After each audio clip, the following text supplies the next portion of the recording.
Parkcast, the UK's original theme park podcast. Welcome back to Parkcast, Park fans. It's nice to see you here. I haven't been here for a couple of weeks. I'm Bex. I'm usually with Kev, but he's not with us today.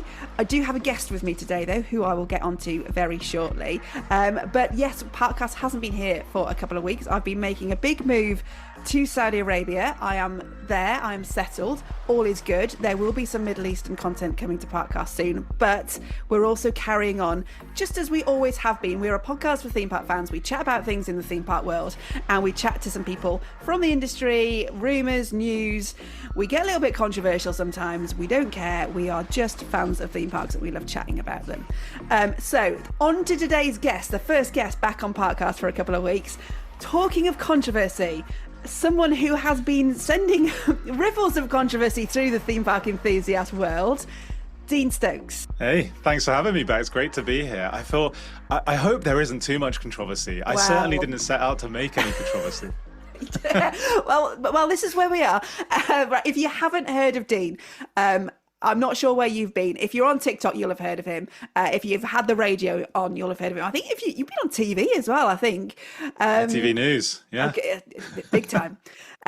He set out to do a challenge to ride every roller coaster in the UK, and he started this on TikTok, and then we've been following his progress. He did it in August, and that in itself has thrown up some controversy amongst theme park enthusiasts. So we're going to get to the bottom of that. We're going to set some records straight, but we're also going to obviously chat about doing that attempt, how you found it, and how you found visiting so many parks in such a short space of time in the UK. Tiring. Is it? Yeah, you're still recovering. And just basically finding out how it was, the state of our UK parks, because no one, I don't think, has been round so many parks so in such short succession as you recently. So let's get into it. Let's put some rumours to bed. Introduce yourself. So you're Dean Stokes. Can I ask how old you are? I've just turned 37. It was my birthday last week. Happy birthday. Thanks. and you live on the south coast. Yes, near Brighton. Okay. And would you describe yourself as a theme park enthusiast? Yeah, this is an interesting question because I don't know anyone that doesn't like roller coasters that would choose to go to 32 theme parks and ride over 100 roller coasters in 2 weeks. I've loved theme parks and roller coasters basically all my life. I mean, I was super shy as a kid. So as a young kid, I don't ever remember going to a theme park. I think one of the first major theme park experiences I had would have been on a school trip to Thorpe Park or something. The one I remember is actually, I'd never even been on a plane before, and a mate of mine who's an only child, his parents said he can bring a friend with him to go to Orlando for 2 weeks, and he chose me. So I feel incredibly lucky to have done that. And yeah, since then I've just had a love of all things theme park. So that is hitting the jackpot. That is. It was amazing. I'm so grateful to them for taking me that time, because it really did I think spark this love that maybe for the early part of my adult life kind of disappeared in a way. But as I've got older, particularly more recently, my message through all of this is that I think we should just all get out and do stuff that we like and have more fun. I think, especially right now, the world is a crazy place. And why shouldn't we all just bring a bit more joy into our lives and do that unapologetically? I used to worry about feeling embarrassed or judged, if I start talking about theme parks and roller coasters with people. But actually, why should we? If you enjoy it, just go do it. Go have fun. Yeah, 100%. I mean, I am just a couple of years older than you. But I very much, we are of the same generation. And I remember being into roller coasters when I was 14, 15. And I've talked about it on the podcast before. And we didn't have social media then. And if you were into theme parks, you were logging on your dial-up broadband onto some of the forums that were on the internet at the time, and scrolling through people's trip reports and photos, which they'd had to scan in and upload onto message threads. And it was a very different time, and the community felt very, very small then. And I think it's amazing that now it's so much more widely acceptable to be into theme parks. Obviously you'll still get some people who go, you like what? But it's so much more normal now to be a theme park nerd, and it's not totally. You don't have to hide away and go, oh, I really like roller coasters. It's perfectly fine. And why shouldn't it be? Because theme parks are fun places to be. We're not train spotters. One of the things I love about them is pure escapism. Like, where else can you go that's just been designed for you to just be locked into a place, feel safe, and have fun? There aren't that many places that you can do a whole day of that anyway. I think Roller Coaster Tycoon was my all-time favorite game. And so I just remember being on RCT Station, was like an old website which had a forum all about Roller Coaster Tycoon. And I guess it just grew from there over the years. I mean, to your point, like, look at Planet Coaster now. Yeah. You know, it feels like that is a proper mass market game. There's a huge number of people playing it, loads of people sharing online. Like, it's never been easier to share your hobbies and interests with other people, right? So I guess that's what I set out to do. Yeah, definitely. And it's amazing, actually, when you talk about Roller Coaster Tycoon now, how many people come out the woodwork and are like, oh, I used to love playing that. And I'm like, where were you? Where were you when I was talking about Roller Coaster? Exactly. I was nerding away on my own. But maybe we're all just closet theme park fans. There's millions of us and no one was really talking about it. But what kind of, you landed on my FYP page on TikTok when you started doing a video saying, I've had a crazy idea. I don't know if I can even do this. I wonder if I should try and ride every roller coaster in the UK. So how did that? Did you just literally wake up one morning and go, Yeah, that's such a boring story, isn't it? But it is kind of that. I already have a YouTube channel where I do tech tutorials, and that's not my main job, but it's been going well. But also all of my kind of day-to-day work is in tech. And I just thought, if I was going to diversify a bit, if I wanted to make a new channel or, you know, really make my socials more about what I get up to, what would it be focused on? I thought it's probably theme parks and roller coasters, isn't it?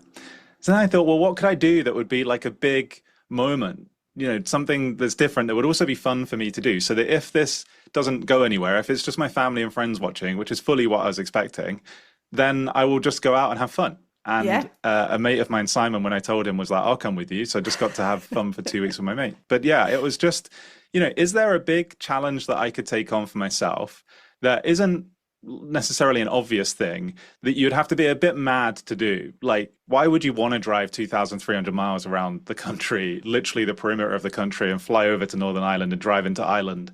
It is a mad idea, but I just thought it would be fun and I would get to ride all these roller coasters. I think one of the controversial things actually is that I said riding every roller coaster in the UK, right? And I obviously didn't set out to ride every roller coaster in the UK. What I set out to do was ride every thrill and extreme coaster. And then in every park that has one of those, I think there's about 60 across the country. I said, in every park that has one, obviously I'm in the park, I'll ride all of the coasters in those parks. Yeah. Because when I looked at it, if you look at the number of like big apples and wacky worms, just in random places, all over the country, it would have easily added like another week, because opening hours, and we'll get into operations, I guess, but opening hours scupper you. That is the biggest challenge of the whole thing, I would say, is figuring out how many parks you could do in a day when you take into account queues and opening hours and everything else. But so the idea just popped into my head. I thought I would float it to see what people think. I thought all of my friends and family would say, this is crazy, why would you ever do that? Actually, what happened is everyone was like, that sounds amazing, go do it. So I kind of found myself backed into a corner where I had to do it. I've said it now, I can't delete the video.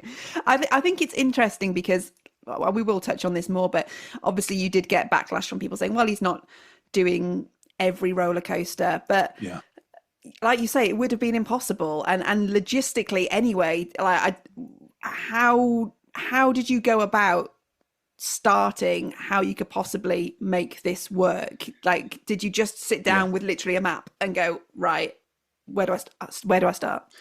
Good old roller coaster database, rcdb.com, and just looked at all of the coasters across the country. Since I did this, by the way, Sam Coaster Tog mentioned Coast to Coaster. Do you know that website? No. Have you heard of it? No. Neither had I, and I wish I had, because it's a literal map of every roller coaster in the world. Okay, well that would have been more useful, wouldn't it? As soon as you showed me, I was like, man, how did I not know about this? What's it called? So Coast to Coaster? Coast, and then the number 2, I think, coaster.com. Coaster. Okay. Coast to Coaster, yeah. But I just got the list from RCDB. Obviously, you can't actually like export a list from there. So I used Gemini, Google's AI, to basically take all of these screenshots that I took of the list and put it into a table. And then I said to Gemini, if you were to drive between all these parks, like what would be the best route? And it helped me to start figuring figuring out the route I would take. Yeah. And there's a Google tool called My Maps where you can basically just put as many pins as you like on a map all over the place. And so as I started dropping these pins on the map, it just kind of became obvious. Like if I'm starting near home, which would be the most obvious choice, I can kind of do this big circle. I thought it would be most fun to end at Thorpe Park, obviously end on Hyperia, the UK's tallest and fastest coaster. And it just kind of worked really well in this kind of perimeter pattern. But it then also dawned on me that like, actually, this is kind of crazier than I thought. You know, this is going to be super intense. I've basically got 2 weeks of my summer where I can fit this in. And then as I started going through the parks, I was like, actually, I need a couple more days. So then it took another extra weekend on the end of it as well. So, because you work for yourself, but were you just like, right, this is the time I can allocate? Because that's something I kind of thought, like, why squish it into just a couple of weeks? And that's just because that's what you like I've basically just got work to do that actually earns me money rather than just gallivanting around, just messing around on roller coasters. I just happened to have this like 2-week window where I had like no meetings booked because it's summer, and the projects that I was working on kind of had come to an end or were coming to an end, so you know someone else could finish it off, or I just didn't need to be actively involved. So it just kind of worked out well. I maybe could have done a bit longer, but also it felt like you could drag it out for even longer. You know, there are some days where I maybe could have actually fit 2 of the parks in one, but you just don't know because you're trying to juggle like what a queue's going to be like, and then it's a 3-hour drive, and I've got to edit a film, and like, how many hotels am I going to book? So the longer you do it, the more it costs. It could go on forever. You could do 1 park a day, and that would have taken a whole month. Yeah, absolutely. Okay, so you've got this idea, you've got it mapped out, you think it's achievable. I remember distinctly you going on TikTok and saying, what about alpine coasters? And my stance on that was no, we don't need alpine coasters, but you went for the alpine coasters. I added alpine coasters because I've never ridden one. Okay. So I was like, well, that would be cool, right? There's a few on the route. Also, there's one in Belfast. So I thought, well, that adds a good bit of jeopardy, right? Where I have to actually fly over to somewhere else. And if I'm in Belfast, I don't need to be there for the whole day to ride one alpine coaster. So that gives me an opportunity to drive down to Tayto Park or Emerald Park as well. And so I kind of fit that in. So it was more selfish than anything else, just thinking it'd be more fun. But then that brought you more controversy because people were like, well, why did he go to that park? Because that's not even in the UK. And he's so you just like end up slapping yourself in the face with There was, I think that video where I was in Ireland had been out for a week, and then all of a sudden it was clearly landing on For You pages in Ireland because I was just getting loads of comments about how it wasn't in the UK. And, you know, I do know that Ireland isn't in the UK. In the first 3 seconds of that video, I say that I've taken a detour to Ireland, but such is TikTok. You know, it's all good fun. You never know when something is going to start randomly hitting somewhere on TikTok. It happened to me with a video about in the night garden boat ride, and suddenly everyone's watching it. I'm like, why? The weirdest things take off. Oh yeah, absolutely. Yeah, you cannot predict it at all. Okay, so let's talk about this actual challenge then. So where did you start out? I started in all places at Hastings because there is one singular roller coaster on the coast in Hastings called Pinball X. And then went along the south coast. There is a map, by the way. I don't know if you're looking at it now, but if you go to deanrides.com, the map is still there and you can see everything mapped out. Okay. But it started in Hastings, then along to Brighton, which is technically like my local park on the pier. And then carried on from there. So the first like major theme park that you hit, I guess, was Paulton's. Paulton's and Creeley. Yeah. Paulton's was the first major park I hit, and it was also the first time I'd ever been to Paulton's. Oh, was it? That was one, well, I was blown away. Yeah. Like, it's such a nice park. Yeah. And the whole time, like, after I left there, I was just thinking, imagine if Paulton's had, you know, Alton Towers rides, right? I couldn't help but think, if they could turn this into a park that had some bigger rides as well. Storm Chase is amazing. Yeah. But imagine like a Nemesis or something there, and how they would take care of that and how they might theme it. And that was really interesting to me, that one. Yeah. And, you know, I mean, we've done an episode about Paulton's. We've done an episode with Lawrence from Paulton's. If you haven't heard that, by the way, go back and listen to it. And yeah, I mean, you're saying the same things that kind of we say all the time, and how Portland's is really setting the benchmark for theme parks in this country. And none of us would have said that 10 years ago. We wouldn't have even thought that it would be where it is today. I think it's 2026 is going to be really exciting for them with the Eurofire going in. That's definite like step up, change in direction. And we spoke to Lawrence about that and the reasons why they're doing that. And I genuinely hope that they just continue to go from strength to strength. Because like you say, when they make an install, they will look after it. And I mean, even going to the effort of just like retheming Cobra for the new area, right? Like there are loads of parks that wouldn't bother. No, they'd be like, it's fine, it's there. It will just or give it a paint job, but not do anything with the building. Yeah, you know, I think there's a level of attention to detail that I think is easy when you're just looking at a balance sheet to not do. Yeah. Rather than think about the whole experience. Yeah, absolutely. So good on them. And you could film on ride there without having to ask permission. It's just a thing that everyone can do. You can just jump on the rides with your camera if it's secured to you, and it's refreshing. There's actually an amazing moment that I've captured on camera there that will make it into the long form series. So I'm taking all the stuff I've done. Obviously, I've released one short per day, which is really quick because I was editing them each night. But I'm going to make like a 3 or 4 part long form series that goes a bit more into how I felt, what went wrong. Yeah. And one of the moments was I'm sitting on Flight of the Pterosaur in the station, obviously filming, and the ride operator, as they've checked my restraint, was like, "Oh, you're the guy on TikTok riding all those roller coasters." I said, "Yeah." And so she was lovely and did this announcement for the tannoy, which is, I really tried to like embrace embarrassment and not feel embarrassment. And so she did this tannoy where she said something like, "Oh, all right, everyone, we're ready to go. And we've got someone really special on the train today who's riding every roller coaster in the country. Give them a round of applause." And no one clapped. Oh, no. Like it was just dead silence. And I was like, that was such a lovely thing for that person to do. And I think just no one heard what she was saying. But it was, that one is, you know, one of those core memories that just gets stuck in your brain. That's amazing. So you went over to Creeley. And where was it where you hit your first issue where a coaster you'd planned to ride was then not available? Yeah, North Devon. The day after that, actually. Creeley, by the way, also shout out to them because I think they're doing some really amazing stuff right now. Yeah. They've got some big news dropping in the next couple of weeks. Oh, so hello. What's it about have you been given a little heads up on something? I couldn't possibly say, but there might have been a hint in what I just said. But I think there's going to be a proper announcement in a couple of weeks. They're doing an event, I think, next week. So maybe we'll get some more news after that. How exciting. Okay, good news. But they were great. Like, again, actually, Creeley probably had the friendliest staff of the whole trip. That was one thing that really stood out to me, that like clearly a lot goes into training this team because we interrupted like quite a few people to ask questions and just no one felt like we were wasting their time or anything. It was super helpful. But after that, we went to North Devon that night, and that was the day that Storm Flores had started setting in. Convenient. So, we woke up and everything kind of looked all right, and then went to Milky Way Adventure Park. Have you ever been there? No.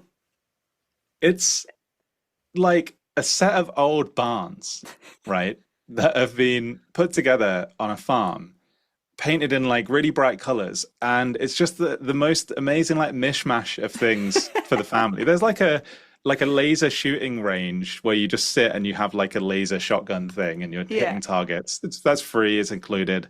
There's this powered coaster called Ziggy's Blast Quest, which is they've turned into like a Toon Blaster, but it's technically a roller coaster. Okay. And they have one roller coaster, well, two. They have a Cyclone and a Big Apple outside, and both of them were closed that morning because of the wind. That was gutting. So we made this decision to go across to the Big Sheep.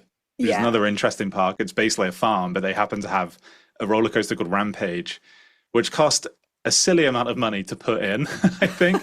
This is the roller coaster that used to be in the Metro Centre in Manchester. Okay, right. Was it Manchester or Newcastle? Where was it? Yeah, was it Gateshead, the Metro Centre? Yeah, I think it is. Gateshead? The northeast. Yeah. So there was a roller coaster that was in that building, and they removed it from the building, and now it lives in North Devon outside. Okay.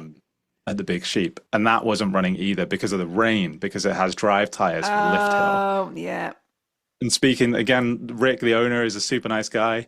he mentioned that they had actually bought some all-weather tires, but they had issues with them. They had to go back to the manufacturer. They were waiting for some. So if that hadn't have been an issue, I would have been able to ride that one. But that was gutting. Like day 3, and I missed out on like 2 credits straight away. Yeah. I guess you were expecting at some point for that to happen, but yeah, on day 3, maybe not. It was, but not because of the weather. I kind of thought the thing that would scupper me most, being the first 2 weeks of August, would just be queues and bad operations or, technical problems. Yeah. Like a ride closing at 2 p.m. in the middle of the season for some reason. Why would that happen? What a crazy idea. But not that. And then we moved over to Breen. So I was like, okay, let's cut our losses. Let's drive to Breen. Beautiful and we arrived Breen. And like I checked on their website, it said they're open till 7. I was like, cool, there's 4 credits there, I think. If I can get 4 under my belt, that would be amazing. Get to Breen, it's just closed. Hadn't told anyone. The website wasn't updated. Oh my God. Nothing. No staff there to tell you it's closed, just the gate was shut and it was a ghost town. They'd closed. And the worst part was, by that point of the day that I got there, I think it was about 4 p.m. and they were open till 7, technically. Yeah. It was like glorious sunshine, hardly any wind. And so I'm just staring at all these roller coasters like, oh, I'm sure these could operate right now. I'm so close. Oh, so I guess you started off that morning at like 8 a.m. or something, and it's now 4 p.m. and you've not ridden a single roller coaster. Yeah. So we drove to Barry Island instead, which is meant to be the next day. It's the only thing to do. I just had to get on a roller coaster because I was thinking like, now I'm making these videos. What am I going to put in the video if I'm not riding a roller coaster? To ride one. So yeah, we just drove around to Barry Island, and luckily they actually opened Cyclone for me to ride. It was like that right wasn't open already, was it? It was technically operating, I think, but there was no one on it. There was no one in the park. There wasn't a staff member there. Like we managed to get a staff member to come over to let me ride it, so I rode it 3 times, just out of principle. Well, look, I am from South Wales, and that's a good bit of South Wales hospitality for you. We won't let you down. Okay. I mean, obviously, if you'd been doing this challenge last year, you then would have been setting off to Narberth. Yeah, to Oakwood. RIP. Yeah. Did you ever get on Megaphobia when it was operating? I didn't. I'm so gutted about that as well. Like that's one park that I would have loved to have gone to. But yeah, I've never been. Was it good? Oh my God. It was the best wooden coaster in the country. Like it just was. Wow. Yeah, I'm so sad. And I don't just say that as someone from South Wales. I don't just say that as someone who lived in Pembrokeshire. It was just a very special ride. And especially if you ever got a night ride on it, and I got a night ride in the wet, and it's just unbelievable. I mean, that's awesome. It made that park, like the park was like, it was Megaphobia, and without Megaphobia, Oakwood wouldn't be what it is. But isn't there a rumor that someone's going to buy it? Yeah, well, it's kind of been put to bed now. So there's this company called RLP who said that they were trying to buy it. They've been told they're not able to. A lot of enthusiasts, again, we love a bit of controversy. Very doubtful of their legitimacy. I'm more open-minded. I thought that maybe they had something, but yeah, no, it's very sad. And every month that goes on, I just know that Megaphobia's sitting there getting a little bit more rotten. Just rotting. Yeah. Yeah, we shall see. Anyway, maybe we could crowdfund it. Oh, let's do it. Can you get sponsorship, like riding every roller coaster? How much do you reckon we need? I think they bought it for it was really cheap. It was something like 2 million. It was so cheap that they got it for. So that's I reckon you could raise a few million. Yeah. Oh, just for Megaphobia? Oh, right. No, just for not for the park. I don't know how much. I don't know how much Aspro want for the park. We need to find someone with a bit of land. Yeah, or move it. Yeah, because if you're only buying the ride, unless you just open it up as that one ride. Yeah, I don't know. I know. Well, imagine if you could move it to Paulton's. That would be the dream. That would be awesome. I think it's too expensive. But anyway, Megaphobia Oakwood wasn't open for your visit, sadly. So you headed north through the world's worst road between South Wales and North Wales. I know because I've driven it. And this is where you then hit your alpine coaster, I guess. Which was amazing. Yeah, I've been on that. What's that one called? Zip World Forest, I think. Yeah. Because they've got a few now. Yeah, Even they own the slide on the orbit at the Olympic Park now as well. Yeah, they're doing really that was well. amazing. That I always thought it would be good, but it was actually very good. Like almost good enough to be in like top 5 or 10 coasters in the country, I would say. Yeah. Or actually probably in the top 10. I don't class alpine coasters in my As well, it's a car. It's a car on rails. Yeah, it is. Yeah, but you do control it yourself to brake. Look, I'm not getting into the debate on here. What if we talk about the brake man at Pleasure Beach? I know, but that's not you. Okay. It's in the hands of someone else. That's the way I kind of look. I love an alpine coaster. Anyway, it is a great experience, and if you haven't ridden it, it's really worth going and riding. If you're going to ride one alpine coaster in the UK, it should be that one. Yeah. Oh, it is fantastic, and also it's open like when other theme parks are shut. So if you need a little bit of a fix, it's really good to go over and ride that. Did you go? I don't know if you did, to Greenwood Family Park. No. A few people mentioned that. This has got the people-powered coaster, right? Yeah, which I've been on again. It is very random. I would class that as a roller coaster. Well, it is a roller coaster. It is. The reason it's not on the list, it's not on the list because it doesn't class as Thriller Extreme. And so, at that park, there's no Thriller Extreme coaster. Someone mentioned it in a comment, and I looked to see if I could squeeze it in, but that day was so intense because of that drive. That it just wouldn't have been possible. It wouldn't have been possible. Yeah, that drive. Again, if you're listening and you haven't been over there, I mean, this park is very much for kids. I actually think it might be one where you need to have a child to go in. I can't remember. I always had a child with me. But yeah, it's a roller coaster where you get on at the top of the lift hill effectively. You ride it, gravity takes you down, and then they've got like a counterbalance to take the train back up to the top of the lift hill where you don't ride. So you walk up steps and the coaster train goes up alongside you. Very different. What is the counterweight for it? Because I was trying to get my head around how that, like, what is actually taking it back up? Is it when the ride's going down that's creating energy that pulls it back up? Genuinely, I can't. No, I actually think it is the weight of the people on the platform waiting to queue counterbalances it. I think that's why, and that's why it's called people powered. So it's like it's your body weight does the balance. I think. It's been about 3 years since I went on it, but like the park itself is actually very, very cute. If you've got young children, it's definitely worth a visit. It was my lifesaver when I lived on Anglesey for a year. I was there all the time. Moving swiftly on, so you've gone through North Wales and then you're heading, I guess, into the northwest. Are we at Blackpool? Into the Midlands first. So you went to Midlands first. Yes, okay. West Midlands Safari Park and then Drayton Manor. Nice. Both new parks to me as well. Okay. Before we hit Towers, yeah. Yeah, owned by the same people. Did they do you any little discounts or anything, or? West Midlands Safari Park didn't, though they let me film, which was amazing. And Drayton Manor actually were really awesome. They actually gave me free entry and a fast pass, which was super helpful because it was a busy day. Yeah. And also they were just, again, super helpful. They let me film on the Wave, which I think is a great coaster. I'm sad that I never got to ride it standing up. Yeah. I think it could have been a touch longer, but the forces now sat down on a couple of those elements are really good. And it's much really more enjoyable as a sit down than a stand up. Yeah, I could imagine. Yeah. They're now billing it as the UK's most thrilling family coaster.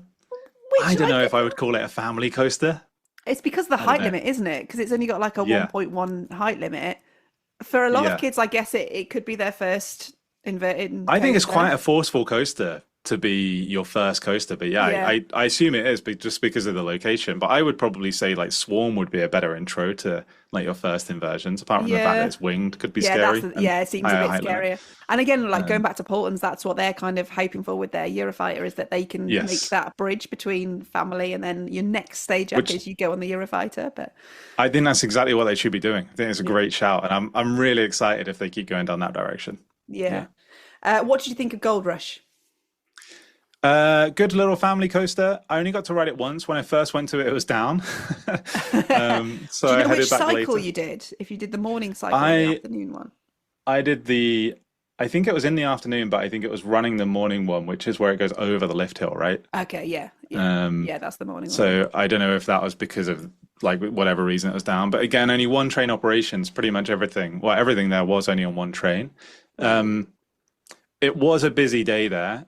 Jormungandr, I think I'm saying that right as well. I had a very long queue for what it was. But I saved that until the end of the day, and that got e-stopped while I was in the queue, but I did manage to get on it.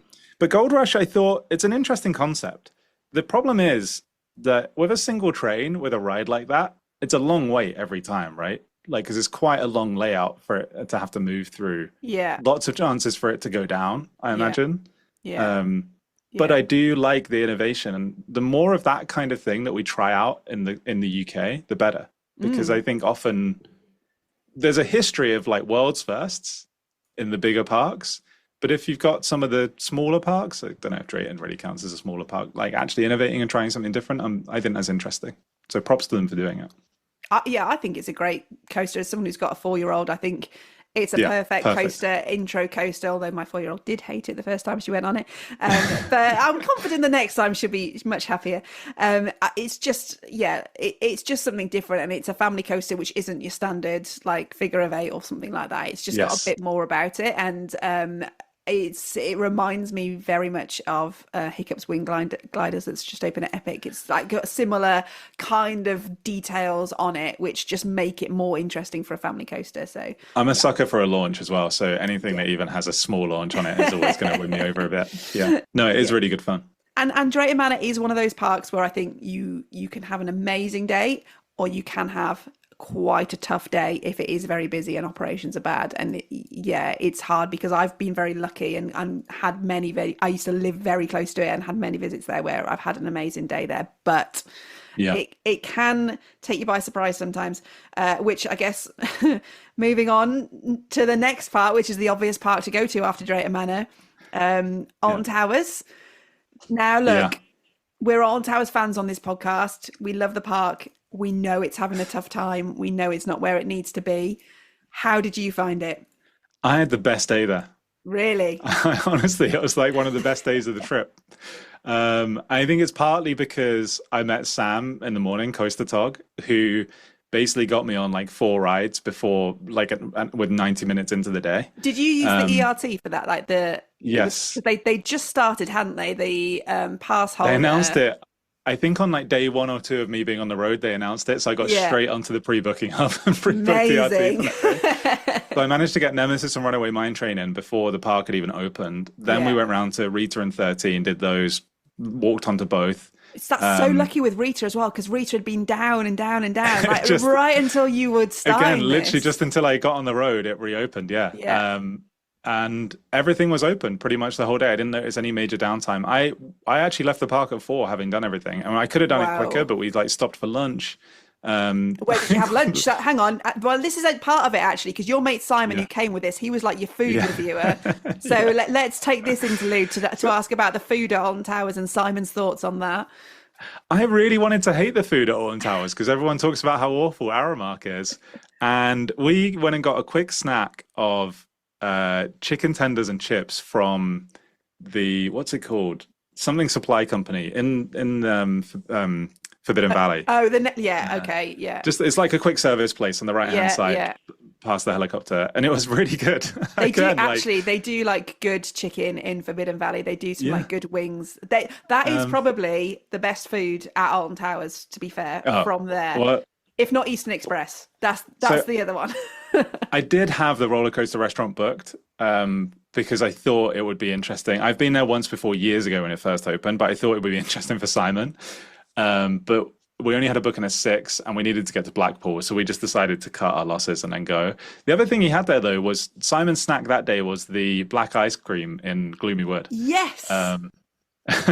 Which, to be fair, again, like, it's a vanilla ice cream. It was nice, but I actually really like the effort that the park is taking to do something like that. And because I think often these are things that you're only going to see in parks in the US or, you know, in big IP parks, right? Like in Disney's and Universal's globally. Like, so I think they could do it more for sure, but again, was pretty impressed. So I struggle right now to give Alton Towers any hate because the day that I went was amazing. I think the day after, though, like Spinball was closed most of the day or something. Rita went down. It's like another awful day. And so I think it is just like pot luck. It's luck of the draw, yeah. Well, you talk about that ice cream, and again, that stand outside Curse of Alton Manor, I think is the best place to get food at Alton Towers if you want something sweet. Absolutely. I've had something from there with like candy floss on it and ice cream, and for what you got and the price, it was really good. And I fully agree. Like that's where they need to be. They need to be in with themed snacks, stuff you can't get everywhere else, because then you don't actually mind paying a little bit more because you kind of feel like it's part of the experience.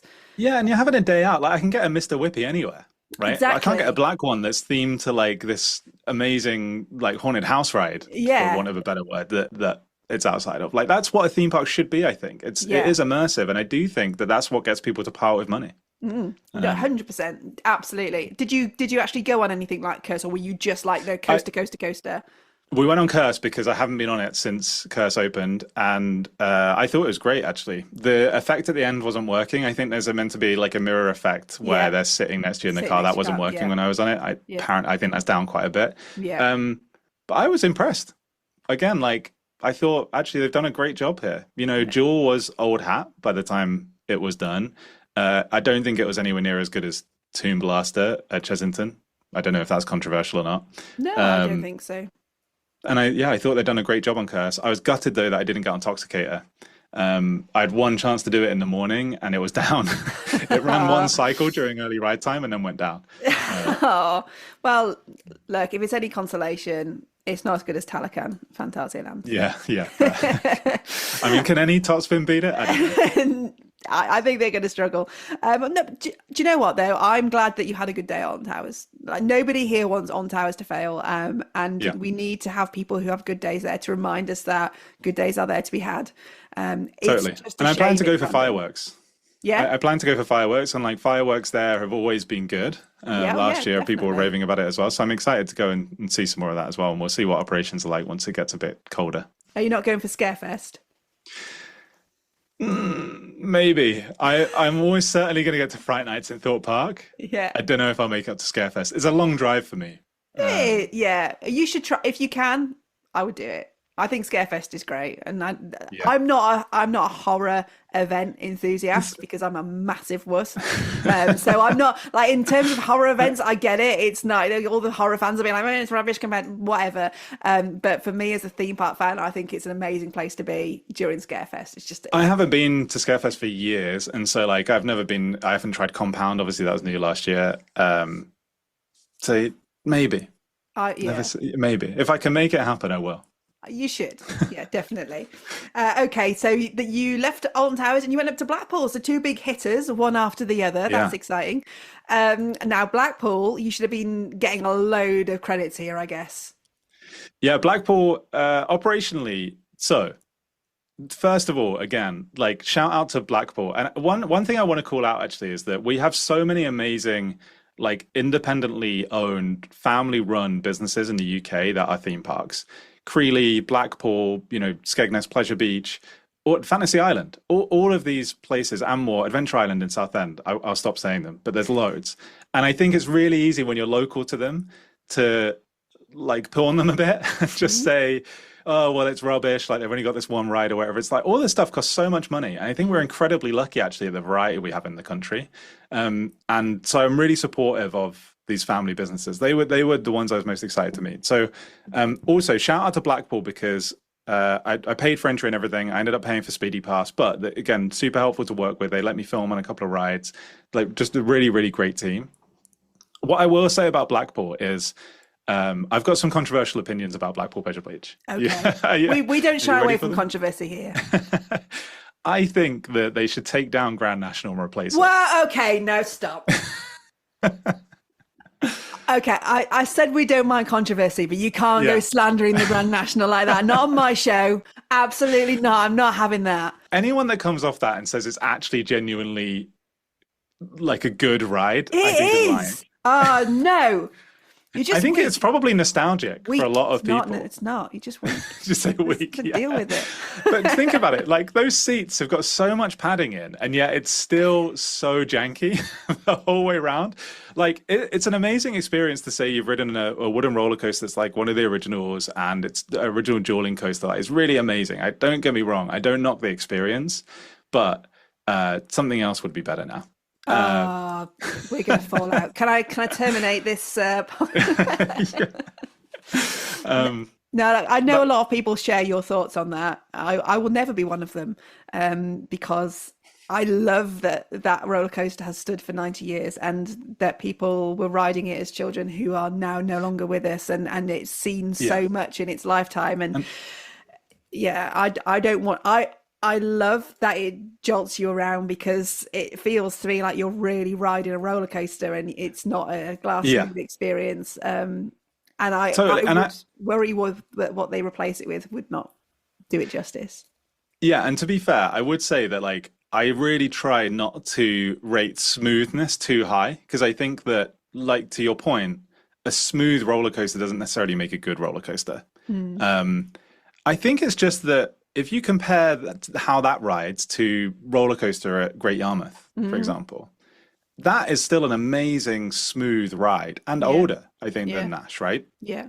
And so maybe it's the trains that need changing. Maybe. I don't know. Yeah. But that's my main controversial opinion. Okay. The one thing about Blackpool I'd say when I was there is that it was super busy. I used Speedy Pass, and Speedy Pass was amazing. Their system for Speedy Pass is great. I think it works really well. It's basically a virtual queue, and there are different levels to it. So you can just do virtual queue, which is like 15 quid or something. I think I paid 55 quid for Speedy Pass VIP, which basically means 90% less than the main queue. You wait a couple of minutes and then you can just go and walk on. But some of those queues, like Big Dipper, I still then waited like half an hour, even in the Speedy Pass queue, which is kind of nuts. And one of the challenges at Blackpool they've got is the space they're in. And I think one of the tricks with queues is you've got to feel like you're moving.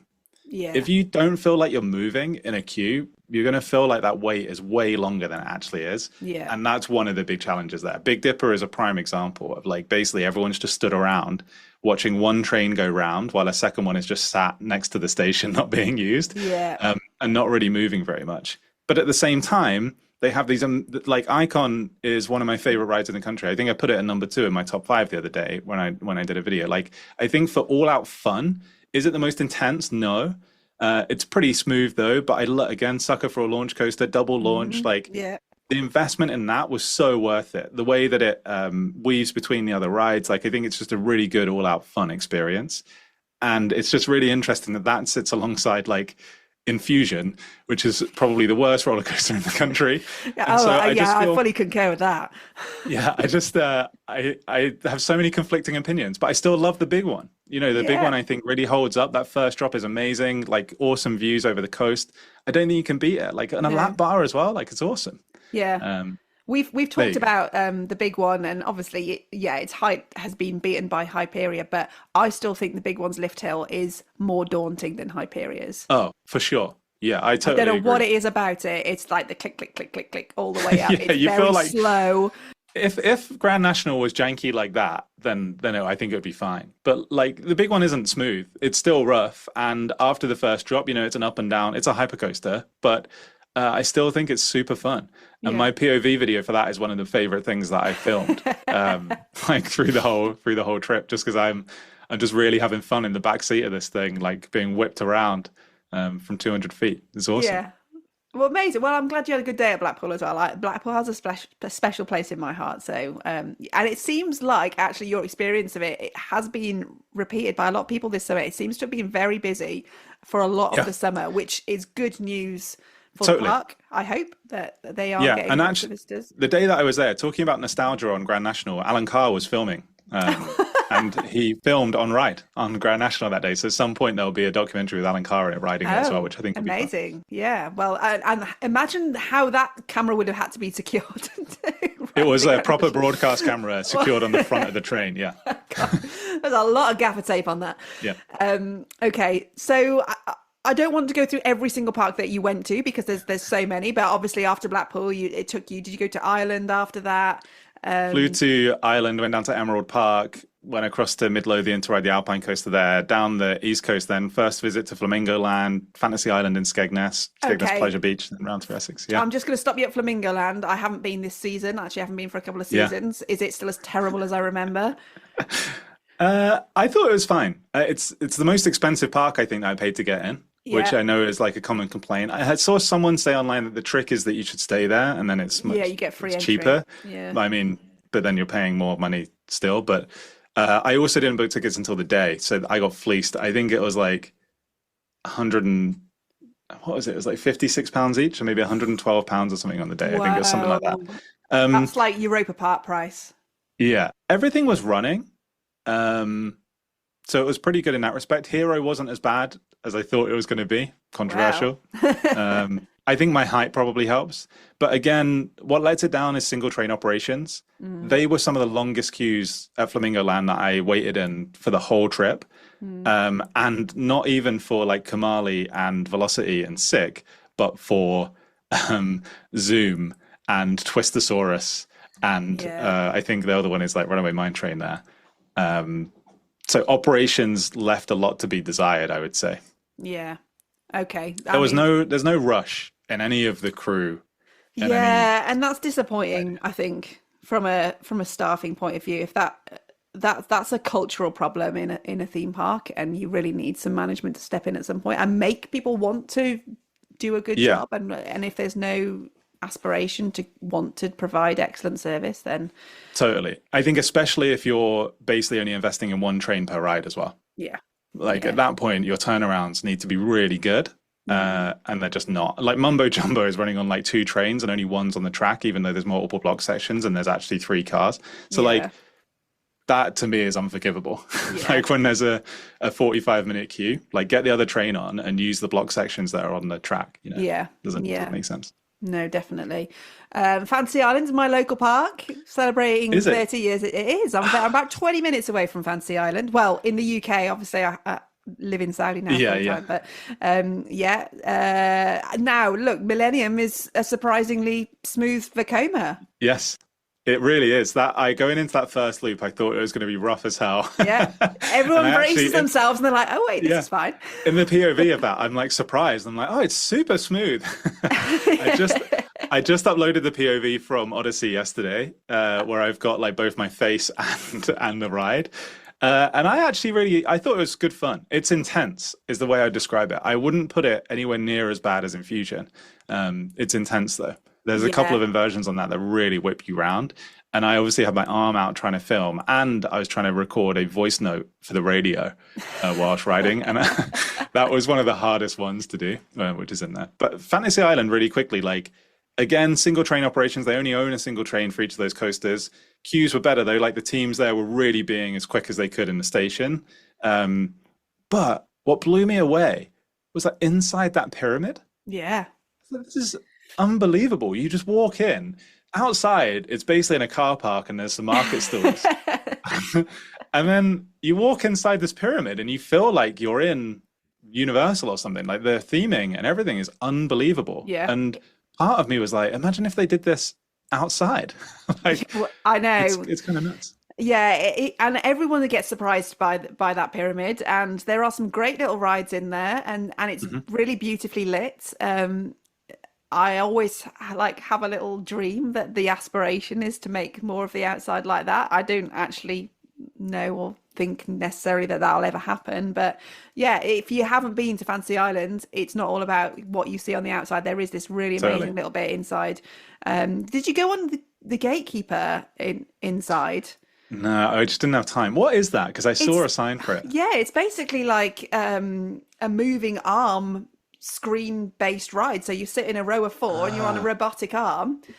I wish I'd gone on it. I've never been on one of those. It's really, but like the screen technology isn't as good as what you'd get at somewhere like Universal or something like that. So it's not perfect, but you could go to that park and not realize that ride is there. It's just like randomly up some steps, and it's only 4 seats and there's only one arm, so you can get a bit of a queue. But yeah, it's just you don't expect it in this park. It's so weird that it's there. As we were leaving, I saw the sign for gatekeeper and I walked up the stairs to try and figure out what it was. And I was like, I didn't want to commit to the queue because we were leaving, but I saw a screen with the on-ride photo and it was just 4 people in a row. And I said, I was like, what is this? Like, I can't actually figure out what it is. No. So now I know. If I'd known, I probably would have just done it. Yeah, it's if you're there, it's definitely worth doing it, especially if the queue isn't too big. It's 4 people at a time. So if you've got like 20 people in front of you, you're going to wait. But yeah, very, very random. And then you kind of headed down the East Coast. Obviously, you ended up at Great Yarmouth Pleasure Beach, where we talked about, where you've got the roller coaster with the brakeman, like absolutely classic wooden roller coaster. Amazing that we've still got that in this country. So that must have been a highlight to get on that. Definitely, yeah. I mean, I grew up in Essex, so I went to Pleasurewood Hills and Yarmouth Pleasure Beach a few times, like growing up. So yeah, it was good to go back. And I think that is like a prime example of just a seaside family-owned park, right? That's trying really hard. They are making investment. They just repainted the whole of the outside of that this year. Yeah, I think that's the kind of thing that we take for granted in this country, that we should probably remember. Like, all of this takes investment, and it's pretty amazing that they're still running that roller coaster. Definitely. Pleasurewood Hills as well. I guess you got on, what was the missile? The classic from American Adventure. Yeah, the Wipeout is now called, the boomerang. How are the new trains? Good. I think that's a great ride, actually. The restraints are weird, though. I don't know why you would make a decision not to put any padding on like metal bars that sit across your belly. You don't need it, to be fair. Like, when you ride it, you don't need it. But just the look of it, like, looks painful before you've got there. And again, maybe my height helped me. But if you were smaller and that's like on your ribs, it's not tight. It's a weird one. I think it's probably way better with that than it is with over-the-shoulder restraints, though. Okay. And again, walked straight on that day. But that operations there, again, were some of the slowest in any of the parks. But this is, again, another like family-owned park that I think is probably struggling. The way that we can help them is to go and visit and like try stuff out. But I think I waited like an hour for Cannonball Express because that ride is so old and they only have one train and it takes 8 people at a time. With 2 stations as well. So it unloads and then just moves around to the other station, which is just more wasted time. Like, it's that was long. It's tough. And I guess by this point you're coming to the end of these couple of weeks there, and you've got some big hitters left to do. You've got Legoland, Chessington, Thorpe. Did you do all 3? I did Chessington and Legoland in one day, and I actually did in the everything. Summer holidays. Yeah. Originally, Legoland wasn't on the list because there's no thrill or extreme coasters there. It's all family stuff, but I thought it'd be good to try out Minifigure Speedway, and if I'm so close to it, why wouldn't I hop in? Chessington, I did Reserve and Ride, which I think was like, how much did that cost? I can't remember, 50 quid or something, which if you're there for the whole day, is not too bad, but 50 quid times 4 for a family, that's a lot. Like, for me as one person doing this, it made sense. But I got on everything, I think, in like just over an hour. So Chessington was done quick. And then Legoland was just a completely different story. It was it was just incredibly busy. I've been to Legoland, I think, once, and the layout of that park doesn't help. Things are hidden around every corner. There's crowds everywhere you look. I again had to buy Reserve and Ride there. And my only option there was Reserve and Ride Ultimate, which is £94. On top of the entry. On top of the ticket, obviously, but I used the annual pass. £94. And luckily, I actually paid for it whilst I was at Chessington because I saw the queues were bad on the app. And I reserved Minifigure Speedway whilst I was still at Chessington. pretty much the whole time I was at Legoland, you couldn't reserve Minifigure Speedway, even when you'd paid the 94 quid for Reserve and Ride. Oh my God. Because of capacity, which I think is criminal. So you pay for it and then you can't even reserve it. I have to say, Legoland in the summer holidays is an experience I will never do. Yeah. It just literally looks like hell on earth. And in no way enjoyable. So, I mean, in fairness to you, I wouldn't have gone to Chessington in the summer holidays this year either. Yeah, but I was at Chessington on National Rollercoaster Day. Okay. And I actually think there, like, operations were good. Queues are pretty good. They had a display out, and you could buy wheels and stuff, like, right there in the park for International Rollercoaster Day. Yeah, I remember. I saw them doing that. Yeah, and they had, like, some engineers, like, doing chats and stuff, didn't they? Yeah, like, I think that's really cool. They hadn't told anyone they were doing it. They were just there, like, right in the corner. Hello. But yeah, I think that was cool. Okay, and then obviously the big one to finish at Thorpe. Now, look, I'm not the world's biggest Thorpe fan, but how did you find it? Unethical life hack for Thorpe Park would be to buy a coaster's fast track. And you'll probably find that you can use it much more than you expect to be able to use it. Okay. I actually think I really like Thorpe. Like it's one of my local parks. It's about an hour from me. And but just it gets nowhere near Alton Towers in terms of like theming and overall experience. Yeah. It's there. It's like a Six Flags of the UK, isn't it? Yeah, Let's be honest. I think but the rides still hold up. And actually, again, operations there were great. I think I left the park by like 3, maybe 4. It was open till 7. But I did do Coaster's Fast Track, which is all of the major rides aside from Flying Fish and Walking Dead. Okay.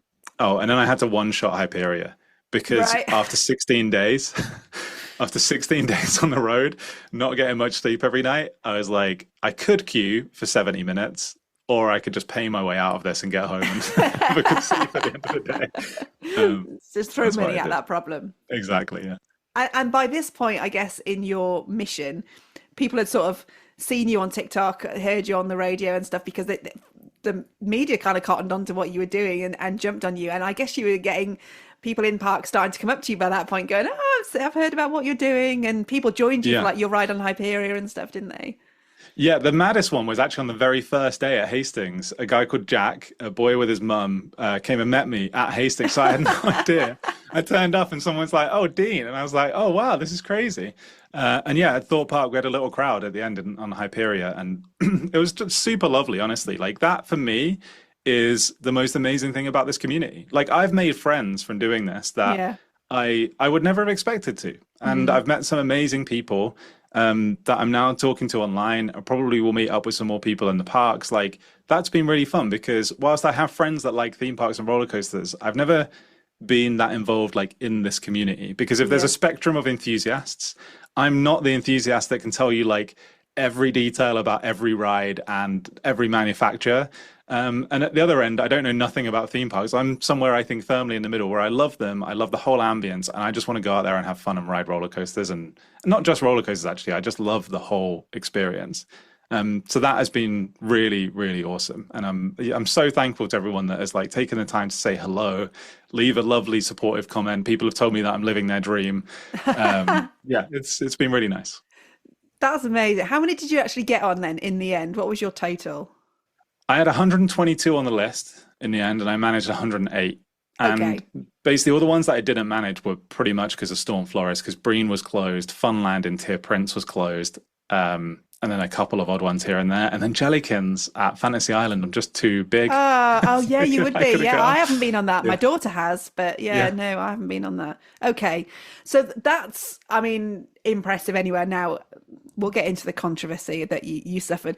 But at what point did the world record thing come into it? Because you are currently officially the world record holder. It is. Yeah. For the most roller coasters ridden in a week. Is that the correct time? It's not in the UK. It's just generally the most ridden in a week. Most ridden in a week, yeah, of 55, which if this is the first time that someone's heard of that, they're going to be like, is that it? Yeah. And this is where the controversies come in, right? But this wasn't something you asked for. You didn't go to Guinness and be like, no, well, everyone has to apply, but here's how it happened, right? Like, basically, pretty much straight off when I released that video that you were talking about, where I lay out the route. That one video is kind of what kicked everything off. It got 100,000 views basically overnight on TikTok. And I thought, oh, people are really interested in this, because I genuinely thought like I might get 100,000 views across all the content that I put out about this, like from my friends and family watching and sharing and stuff. And pretty much straight off the bat then, Heart Breakfast got in touch. And that is where I started recording a voice note every morning that they would play out on the show, just explaining like what day I'm on, what I'm riding and so on. I think on the second day on the road, Guinness emailed me and said, hey, we've seen what you're up to. It sounds amazing. Like, would you consider going for a Guinness World Record? And I went back to them. Now, this is a backstory that I've not told anywhere. So if you want to know the details about how this happened, because there's been a lot of like comments online about like what I must have done to get that record and that it's a Mickey Mouse thing, or that I've just paid loads of money to get this record or something. This is not how it happened. So they emailed me and said, we've seen what you're up to. Would you be interested in going for a Guinness World Record relating to it? And I wrote back and said, I mean, that sounds amazing. Like, why would I say no to that, you know? So I was like, that sounds amazing, but I don't know what it would be, because If it's like every roller coaster in the UK, that doesn't work because they don't really do geographical things. It's a world record. And also I would have failed it already because I'm not riding every roller coaster. I'm doing every thrill and extreme coaster. It then gets a bit specific, doesn't it? And also a few of the parks have already been closed. So they came back after that and said, well, we've actually got this one in our system that no one has attempted yet. And it's just been sat in our system. Would that be of interest? And it's for most roller coasters ridden in a week. And I was like, oh, that could work. But honestly, like, I'm actually not riding that many roller coasters in a week. This was my response to them. I'm not riding that many roller coasters in a week compared to like what would be possible if you went to, well, just even if you just optimize the route in the UK. In fact, you could do the same route that I did in the UK, and if you got on every ride, you would get 65 in a week in that first 7 days. But then they came back and said, oh, it doesn't matter. We'll set you a minimum. And if you hit that minimum, then you get the record and you'll be the first person to hold the record. And then from there, like other people could go for it. And I just thought, well, all right, yeah, I'll apply to do it then. Why not? And so I applied. They very kindly like fast tracked the application, which normally you have to pay for. They didn't ask me to pay or anything. So like, this is all super kind of them. And it all comes just off the back of me sharing. Like I didn't get anyone to tag anyone. I didn't ask for any special treatment. I never emailed any of these parks asking for free entry or anything like that. The only thing I emailed the parks for was permission to film. And yeah, so it just became like this secondary thing that is amazing. Like it feels really cool that I get to hang an actual Guinness World Record on my wall, but it's not what I set out to do. So maybe I'll go out and try and actually actively beat it at some point. Well, so there was the controversy of this was obviously a lot of enthusiasts saw that you were getting a lot of attention and were sort of saying, well, hang on a minute. Like you yourself have said, you're like, it's not that many in a week. And a lot of people have said, well, I've already done that or I've beaten that or whatever. Yeah. I do think what you're saying is important is that you didn't seek out to do this. You started doing this because you wanted to do something fun and do something that you enjoyed. And this is what I tell people all the time who talk about making content, or whether it's a podcast or video or whatever. You've got to make content that appeals to people and that people might be interested in. And that's basically all you did. You started a storyline and people jumped in and they went with you on this journey. And then obviously Guinness got in touch with you off the back of that. But it started with interesting content. You're like, I'm going to do something and I'm going to make it interesting. And if you do that, people will generally come with you and they will engage with you on that. So that's important. You didn't stand on a soapbox saying I've ridden the most roller coasters in a week, more than any other enthusiast who's ever existed. Like that was it was given to you by someone else. And let's be honest, Guinness are doing this because they know that people will then want to try and beat the record, and that's good. That's good for them. So I think that's really important to put out there, that you're not claiming that you are the most well-ridden roller coaster enthusiast in the UK or anything like that. You were just doing something for a bit of fun and for some entertainment. And this is kind of what's come off the back of it. Yeah. The moment that I was given it, because they asked me to go to Heart Breakfast. They surprised me by giving me this with a person in a suit and everything, which is like, that was a whole other awesome experience that I feel incredibly lucky to have had. The very first thing I said, though, which I think shocked everyone in the studio because it went dead quiet after I said it, was, this is amazing, but I think this is super beatable. So this is my call to all the other enthusiasts out there. Like, go out there and beat it and apply to get the record. I'm really excited to see people do it. Like, I don't feel like some deep attachment to this thing. Like I still get to hang this up in my wall, you know. No one's going to come and like unhook it for you and go, no, you don't have that anymore. Yeah. Look, we can probably talk specifics. That there's one TikTok account in particular who have kind of said that they've already beaten it. Although I think at the time of recording, at least, Guinness haven't sort of officially verified that or anything like that. But I chat to Ben from Ride Comparisons. He's a nice guy, and he clearly saw what you did and was like, right, hang on a minute, we're enthusiasts, we can beat this. And he's kind of gone out and set out over the last couple of weeks to go and do that. Yeah, big shout out to Ride Comparisons. I was really excited to see what they did. In fact, I was like, I wish that I did a trip where I could have driven into Europe as well. But the thing is, I wasn't optimizing for it, right? I just had this route around the UK. So it's inspired me to get out. And to be honest, my next idea was always to do something in Europe. Yeah. But I need to wait for the time and the money probably to figure it out. Yeah, I mean, a European road trip would be absolutely epic, and you could definitely get a lot of credits in there if you can make it work. Like you say, sure. like Germany alone. Well, Germany's a big country, but yeah, you can. It would be a lot of it. Is that on the cards for you? Do you think to go out and try and do something like this again? Yeah, for sure. I don't know what it is though, because there's a risk that it's like, okay, I go to Germany and I just do the same thing I did in the UK. That's maybe not that interesting to share. Like it would be interesting for me, maybe, but there's like the mix of the intensity of the travel and the fun, like the balance has to be right, I think. And yeah, like I said at the beginning, I wanted to create a channel that wasn't in tech. So this was what I wanted to create. And so I think moving forward, I don't just want to post like POV videos. I want to do more challenges. I just don't know exactly what those challenges are like yet, but maybe if I can get like attractiontickets.com to sponsor a trip to the US, I can ride like a free coaster in the US. If you're listening, attractiontickets.com. Yeah, exactly.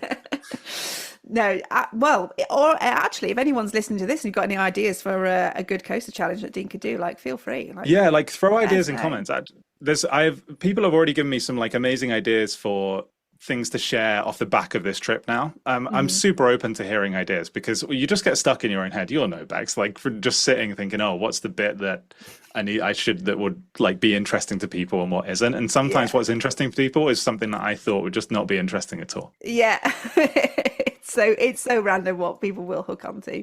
But clearly, like we said, the original idea is something that got us all excited, whether we were enthusiasts or not. It was something that we hooked onto and we thought sounded fun and we went along with it. And I hope that the community gets behind you and realizes what you were doing and that you weren't setting out to like annoy anyone or anything like that. I think as a community, as you found, it is a very supportive and fun place to be part of, and it should be very inclusive and welcoming, and we are all here because we love theme parks, we love riding roller coasters, and there's not that many of us in the scheme of things, so we shouldn't be fighting against each other. But unfortunately, you know, there have been some negative voices, and I don't think that represents who the theme park community is. Like, I think we might be competitive, but actually we should all appreciate that we all love the same thing. I think what's interesting is that I'm not really a credit counter, which kind of goes against the idea of this challenge in a way, because it's very much like how many can I ride, I guess. So I have gone back and like tried to log. A friend told me about Log Ride last year, and so I went back and like looked at everything there, but I've never religiously counted like which rides I do and so on. And I think that, but I would never begrudge anyone that does, right? Because I think that we should be as inclusive as possible of absolutely everyone in this community who just, I assume the reason that everyone is in it is because it's fun to visit theme parks and ride rides and like hang out with your friends and meet new people, you know? Yeah. Definitely. That's why look, the listeners of Parkcast, I know, are very rational, reasonable people. And I know that's why we're all here for sure. It's been amazing chatting to you. What have you got a bucket list park that's like next on your list? Do you know, there are so many amazing rides that I haven't ridden because I just haven't had the opportunity to visit parks. Voltron is up there. I need to get back to Europa Park. Ride to Happiness. Still haven't been to Scotland. Do that this weekend. You're on the south coast. You're like it's like, I think ferry ride away. I think it's closer than Alton Towers. It will be. 100%. So, you could literally do a day trip from where you are. Like, seriously, go and do it this weekend. Report back to me. That might be on the car. I'm about to travel to New York, so I can't do it this week. But yeah, well, cancel that. Maybe in a couple of weeks. Velocicoaster is up there. Still haven't ridden that either. Races. I literally haven't been to Universal since that trip when I was 17, so I really need to get back there as well. They're the big ones on my list right now. Okay, that's valid. Right, before you go, I've got one more question for you. Just gotta ride it. This is the part of the podcast where we have a guest on where we find out which roller coaster we've just got to ride. So imagine a world, if you can, where every roller coaster is going to get destroyed apart from one. Which one are you going to save? And you have just ridden a lot of roller coasters in quite quick succession. It doesn't have to be one of them. It could be something that you've ridden abroad, but you can only save one. Okay. Are you ready? I'm ready. Whenever you're ready. Guardians of the Galaxy Cosmic Rewind. Okay. It's a valid choice. It's a good choice. It's all out fun. Music while you ride. Indoors. Controlled spin. Reverse launch. That is one that I could ride every day for the rest of my life. Yeah. And you said you love a launch. What better than a reverse launch? What's yours? Oh, has anyone ever asked you? They have. Well, the very first time I recorded Parkcast, I talked about this, and you're gonna You're going to hate this. The Grand National. Well, I'd have to learn to love it. But wait, if it's only one, do you get to keep both sides? It's one track. It's one track. Okay. Mobius loop. So yeah, no, the Grand National's mine because I just think it's I just think everyone should ride the Grand National once at least. Even if you ride it and you go, I'm never doing it again, I think everyone should ride it once. So that's what I would say. Oh yeah, for sure. And if I visit again, I'll ride it again. I've ridden it before. Yeah, it's not that I would never ride it again. I just think that's just not very comfortable. Yeah, in Fusion I'll never ride again. But yeah, no, no. Yeah, that was. I have an amazing on-ride photo of Fusion. I think it's the only ride of the whole trip where I'm actually holding on for dear life. Because there's just no other way to ride that ride. Like whatever you do, you can't win. And you can see how tense I am trying to hold myself in the seat because it's just awful. And again, I've ridden it before. But this reminded me. People say that Turbo on Brighton Pier is the worst roller coaster. It's not. Infusion by far is the worst roller coaster in the country. I can confidently tell you that now. As someone who's just been on most of our roller coasters in short succession, yeah. Well, my husband doesn't find Infusion rough at all because he's mental. But didn't you say he's a fighter pilot? He's a fighter pilot, yeah. I think this is what it is. I think he's got a strong neck, so his head doesn't do the whole shaky. He's also not particularly tall, and I think you're quite tall, aren't you? Yes, I'm like those restraints are really restrictive for me. Yeah. So I think it's a combination. He finds it fine, but there we go. Right, Dean, it's been amazing having you on Parkcast. I look forward to seeing what you're doing next. If you're doing something exciting next, you're definitely coming back on and you're coming to tell me all about it. And I really hope you get over to Europe very soon and get some of those coasters ticked off because you will love them. Although you'll go to the European parks and you'll be like, I need to spend more time here. Well, Europa Park is probably my favorite park in the world. Honestly, like I would love to spend every week there, and Phantasialand is just unreal. But, it's just unbelievable. Yeah, I'm excited to get back. Yeah, you should be. Thank you for having me. It's been amazing having you on. If you haven't followed him already, what's your TikTok handle? It's at Dean_Stokes. You can follow Dean's adventures on there. You're on Instagram as well, and like you say, you got a YouTube channel. What's your YouTube channel? Yeah, YouTube is called Dean Rides, but if you just go to deanrides.com. then all of my social links are on there. It's the best place to go. And you'll also then get the benefit of the route. And at some point, I will make a video where I actually release like my planning spreadsheet and go into a bit more detail, a bit more like today, about how I did it. And if you want to do it, like a bunch of resources to go try it. Amazing. You've done the hard work for us. I appreciate it. Thank you so much for coming on Parkcast. If you've enjoyed today's episode and you haven't already, do hit subscribe so you get a notification whenever we release a new episode. And if you'd like to leave me a little review, I would be very grateful, especially if it's a good one. Till next time, though, we've been Parkcast. Parkcast, the UK's original theme park podcast.